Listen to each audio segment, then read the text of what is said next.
या ठिकाणी कवी सुरेश भट अतिशय सुंदर पद्धतीने सांगतात, मी कुणाला कळलो नाही, मी कुणाला कळलो नाही, मित्र कोण आणि शत्रू कोण गणित साधे कळले नाही.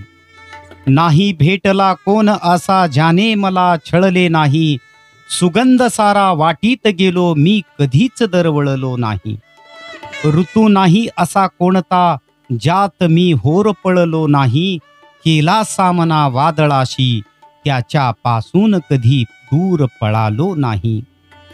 सामोरा गेलो संकटांना, सामोरा गेलो संकटांना, त्यांना पाहून वळलो नाही. पचवून टाकले दुःख सारे कधीच मी हळहळलो नाही. आले जीवनी सुख जरी कधीच मी हुरळलो नाही. कधी ना सोडली कास सत्याची, प्रामाणिक